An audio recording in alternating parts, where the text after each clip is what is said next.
Hello friends, आपका स्वागत है हमारे यूट्यूब चैनल नो एवरीथिंग पर।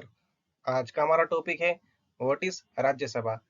तो आइए समझते हैं टुडेस एजेंडा।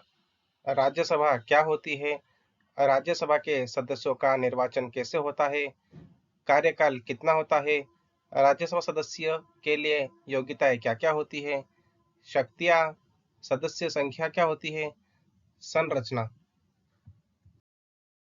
राज्यसभा क्या होती है? राज्यसभा का उल्लेख भारतीय संविधान के अनुच्छेद 80 में है। यह संसद का उच्च सदन कहलाता है। इसमें राज्य व संघ राज्य क्षेत्र के प्रतिनिधि होते हैं। इसके प्रतिनिधियों का चुनाव अप्रत्यक्ष रूप से किया जाता है। यह एक निरंतर चलने वाली संस्था है, यानी कि इसका विघटन कभी भी नहीं होता है। राज्यसभा के सदस्यों का निर्वाचन। राज्यसभा के सदस्यों का निर्वाचन राज्य विधानसभाओं के निर्वाचित प्रतिनिधि यानी विधायक करते हैं। चुनाव आनुपातिक प्रतिनिधित्व पद्धति के अनुसार होता है। इनका चुनाव अप्रत्यक्ष रूप से होता है, यानी इसमें जनता का हस्तक्षेप नहीं होता है। सीटों का बंटवारा जनसंख्या के आधार पर किया जाता है। राज्यसभा में राष्ट्रपति द्वारा 12 सदस्य मनोनीत किए जाते हैं, यानी यह 12 सदस्य बिना किसी निर्वाचन के सीधे राज्यसभा सदस्य बन जाते हैं। ये 12 सदस्य कला, साहित्य, विज्ञान और समाज सेवा के क्षेत्र से होते हैं। कार्यकाल। राज्यसभा एक स्थायी निकाय है जिसे कभी भी भंग नहीं किया जा सकता है। राज्यसभा के प्रत्येक सदस्य की कार्यावधि 6 वर्ष की होती है। इसके सदस्यों में से एक तिहाई सदस्य का कार्यकाल प्रत्येक दूसरे वर्ष समाप्त हो जाता है और इनकी जगह नए एक तिहाई सदस्य आते हैं।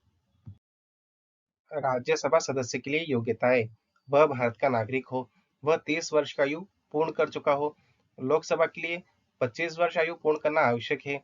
निर्वाचन आयोग के द्वारा अधिकृत एवं तीसरी अनुसूची के अनुसार शपथ ग्रहण ग्रहण करना आवश्यक है। तीसरी अनुसूची में शपथ दी गई है। संविधान में संसद को अन्य अर्हताएं निर्धारित करने की शक्ति है। शक्तियाँ। अखिल भारतीय सेवाओं को बनाने और हटाने में इसकी महत्वपूर्ण भूमिका है। जैसे आईएएस, आईपीएस, आईएफएस की तरह यह किसी भी सेवा को अखिल भारतीय सेवा घोषित कर सकती है। यह राज्य सूची के मामलों को राष्ट्रीय महत्व का महत्वपूर्ण मामला घोषित कर सकती है।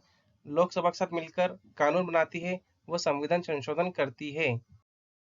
सदस्य संख्या। राज्यसभा अधिकतम सदस्य संख्या 250 निर्धारित की गई है, जिसमें से मनोनीत 12 होते हैं जो राष्ट्रपति द्वारा होते हैं। निर्वाचित 238 होते हैं, जिनमें से राज्य से 234 निर्वाचित होते हैं। केंद्र शासित क्षेत्र से 4 निर्वाचित होते हैं। वास्तविक सदस्य संख्या जो अभी फिलहाल में है वह 245 है, जिनमें राष्ट्रपति द्वारा 12 मनोनीत किए जाते हैं। निर्वाचित सदस्य 233 होते हैं, जिनमें राज्य से 229 सदस्य निर्वाचित होते हैं। केंद्र शासित क्षेत्र से 4 निर्वाचित होते हैं, जिसमें दिल्ली से 3 निर्वाचित होते हैं व पांडिचेरी से 1 निर्वाचित होते हैं। संरचना। संविधान के अनुच्छेद 80 के अनुसार इसके सदस्यों की अधिकतम संख्या 250 निर्धारित की गई है। भारत का उपराष्ट्रपति राज्यसभा का पदेन सभापति होता है। सभापति राज्यसभा का सदस्य नहीं होता है। राज्यसभा का उपसभापति राज्यसभा के सदस्यों के द्वारा निर्वाचित होता है। सभापति की अनुपस्थिति में राज्यसभा का संचालन उपसभापति के द्वारा किया जाता है। Thanks for watching. अगर आपको वीडियो अच्छा लगा है तो लाइक करें, शेयर करें और सब्सक्राइब करें।